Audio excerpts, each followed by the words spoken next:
Alan Noble, welcome to Bookish Questions with Cultural Debris. Thank you. I'm excited to be here. You have come complete with nice microphone and large beard, so I welcome you all. All three of us, yes. All three of you, yeah.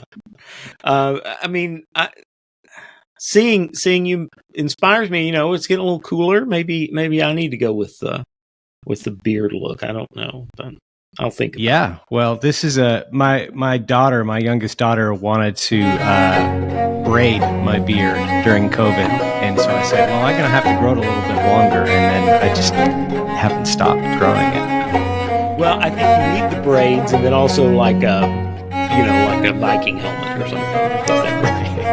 That's right. I think that would work. So we are going to talk some about your new-ish book on getting out of bed.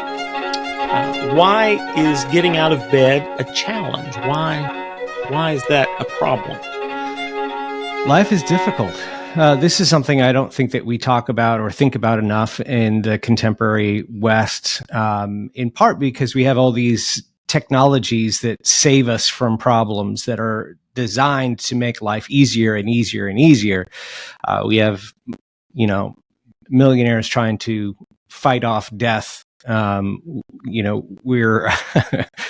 living in a world that desires to not have any problems, but problems are there. Because of the fall, problems assert themselves and life becomes difficult. It could be that you're dealing with a mental illness. It could just be that you're dealing with life's natural flows of trouble. It could be that you're tired or you're sick or whatever it might be, but suffering comes to all of us. Part of the premise of this book is that everybody needs to have an answer to the question, why live? Why get out of bed? And that might seem a little bit morbid, but it's not actually, because it's a fundamental life question. It's one of the most fundamental life questions. Why live? Why put up with suffering? And so that's at the heart of this book. I mean, of course, suffering, obviously, has been around almost as long as humans have been around. You touch on this in your answer a little bit, but do you find that I guess the challenges of getting out of bed are made more acute with sort of modern society and the things that we deal with now versus 100 years ago or 200 years ago or 500 years ago? Yeah, I do. Not because we have more serious problems to deal with, but because we have a culture that does not equip us to be resilient. And so because we're not trained in resiliency, because we're taught to be afraid of suffering and to run from suffering and to see suffering as a problem that just needs a quick fix, a pill or technique or whatever it might be, we're not as adept at, or we're not as used to the reality of suffering. It comes as a surprise to us, as a shock. And I say this in the beginning of the book that I grew up and knew a lot of people who suffered a lot, and they were close to me, but I just thought that they were abnormal, that there was something wrong with them. What I've come to find out is I've gotten to know lots of other people from different walks of life, and they've, sort of revealed their life story to me. I've realized that, gosh, real profound suffering is normal. It varies widely, but it's a normal human experience. So what's shocking about it, what makes it so acutely difficult, is that we're not as prepared for it. So why should I get out of bed then? If getting out of bed is hard, the world is full of suffering, why get up?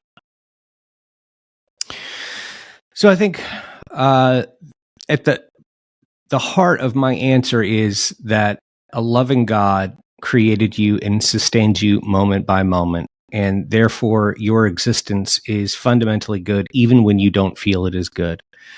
There's great joy and beauty to be found and goodness to be found in this world if we get out of bed and embrace life. There's also another aspect to this, and that is that we are being watched by other people. And those people are watching to see how we respond to that suffering. We didn't ask to be role models or icons or visions of the good life, but people are watching us to see what we do. And when we choose to abdicate, when we choose to flee, that signals something to other people. And when we choose to embrace life despite great suffering, that also signals something to other people.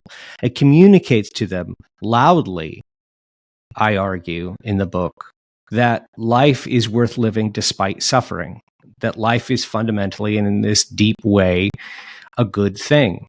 And when you go through periods of suffering, it's often the case that you can't see the goodness of your own life. Life seems taxing and miserable and difficult, or it can feel those things. But you can usually identify the goodness of other people's lives, particularly your friends and your loved ones. You can look at them and you can say, I want them to recognize that their life is good. I might not think that my life is worth living, but theirs is clearly worth living.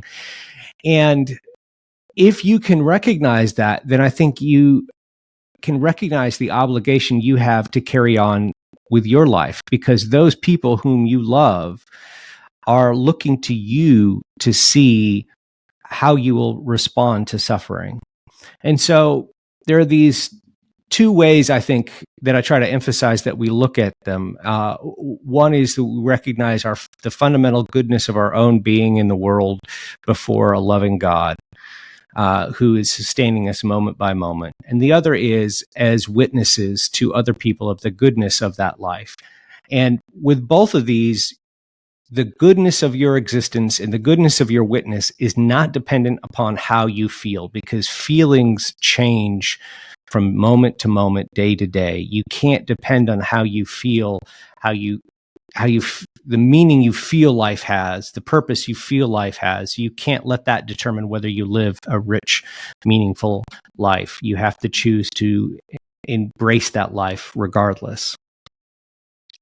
You have an interesting addition to the book, which are some podcast episodes that are available on the University Press website that go with the book. So what can I gain from those podcast episodes that sort of add to the book or are different from the book? Yeah, so I got to ask a number of interesting, thoughtful Christians questions about mental health, about suffering, about persevering, about surviving in the world. And people like Tish Harrison Warren, and they were kind enough to give me their time to explore these questions and to be very personal about their own struggles, their own difficulties getting out of bed, their own reasons why they believe we ought to get out of bed when we're suffering, when we're struggling in life. And so, yeah, that's what those offer. So do you have any new projects that you're working on? Anything that we should be on the lookout for? Yeah, so I have my fourth book that I'm working on is tentatively titled something like Recollecting Your Life. And it's a practical guide to life, giving life advice, how to survive in the contemporary world. And it's framed based on the 4 cardinal and 3 theological virtues.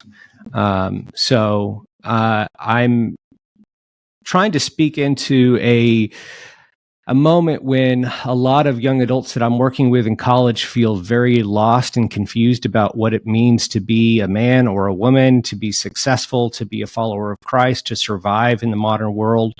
The modern world has taken away a lot of our mentors and a lot of our signposts, and I feel like a lot of people feel lost and confused about what they ought to do, what it means to live a good life.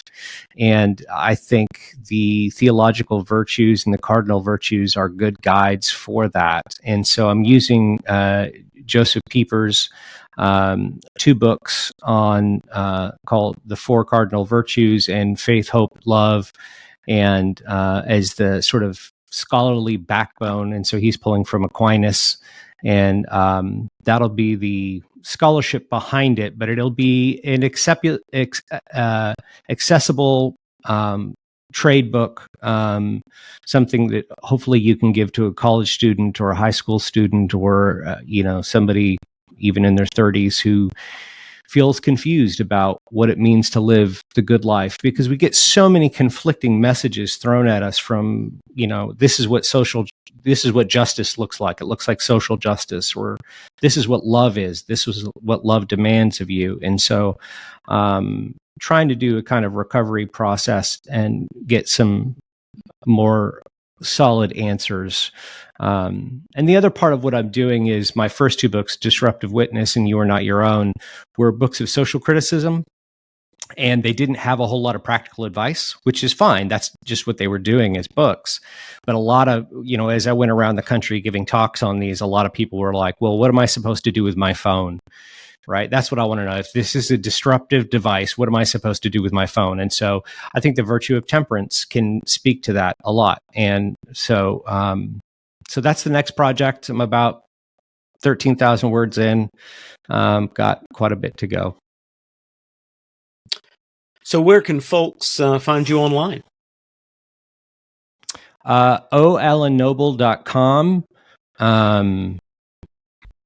the Alan Noble on Twitter, I think. That seems plausible. Yeah, the Alan Noble on Twitter. I had to, or X, I had to go over and check. And similar things on Instagram and Facebook. I think it's Alan Noble on Instagram and Facebook. Yeah. All right. Well, we will send folks your way. Alan Noble, thank you for being on Bookish Questions. Thank you.